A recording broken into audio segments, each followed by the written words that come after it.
I'm going to spend the next few minutes walking you through the Baileigh 48-inch box and pan brake and why it either slides right into your shop's workflow or ends up gathering dust. If you're on the fence about spending a few thousand on a sheet metal brake, I want to give you a realistic picture of what you actually get when you power it up for a day's work.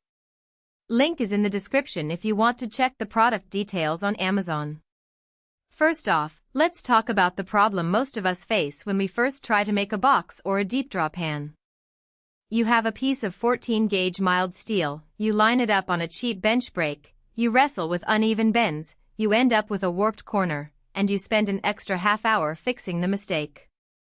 The Baileigh brake promises a solid steel frame, heavy counterweights, and a set of hardened fingers that claim to handle a range of sizes without slipping. That's the kind of reliability you look for when you're trying to keep a small production run on schedule.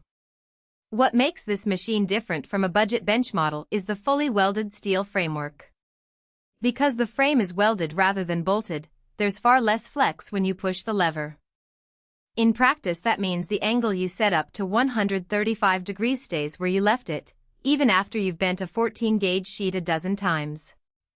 I've seen hobbyists try to make a 12-inch deep box with a lighter brake and end up with a slight twist along the seam. With this Baileigh, the geometry holds tight enough that the box closes cleanly without a second pass.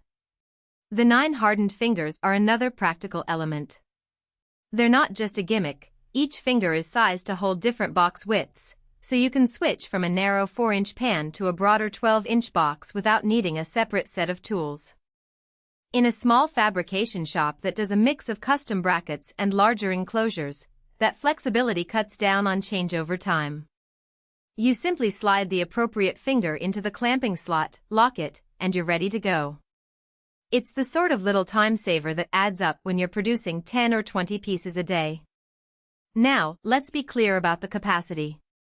The machine is rated for 14-gauge mild steel, which is about the sweet spot for most HVAC ductwork, automotive panels, and light-gauge structural components. If you try to feed an 18-gauge stainless piece, you'll notice the lever feeling heavier and the bend angle not quite reaching the set point. That's not a defect, it's simply a design limitation. So if your primary material is stainless or you regularly work with 10-gauge aluminum, you might need to look at a heavier-duty brake or accept that you'll be fighting the machine a bit more. One of the biggest hidden trade-offs is the footprint. The integrated floor stand is reinforced and positioned for optimal balance, which is great for stability, but it also means the unit occupies a solid 5 by 7 foot area on the shop floor. If you have a cramped bench space, you'll need to carve out a dedicated spot for it, or consider a mobile model that can be rolled under a work table when not in use. In a larger workshop, the stand is a blessing, because you never have to worry about the machine tipping when you're applying force on the lever. The 2 heavy counterweights are where the time-saving claim really shows. When you lift the lever to start a bend, the weights offset the effort needed to pull the steel down into the die. In my own test runs, a single lift felt almost like a light push, even with a full sheet of 14-gauge material. That reduces operator fatigue, especially if you're bending dozens of pieces in a row. It also means you can keep a consistent bend angle across a batch, because the force you apply doesn't fluctuate as you get tired. On the downside, the machine's price point is not trivial. It sits in the mid to high range for a single station brake, and that cost is justified only if you're actually using it regularly. A hobbyist who only occasionally needs a box or pan may find the investment hard to recoup. Also, the lack of a digital angle readout means you're still relying on the mechanical gauge on the lever. That's fine if you're comfortable eyeballing the setting, but it can be a source of minor variation if you need tight tolerances for aerospace or precision engine parts. Another practical consideration is the learning curve. The brake is intuitive once you know which finger to use for a given width, but getting the right bend depth takes a few trial runs.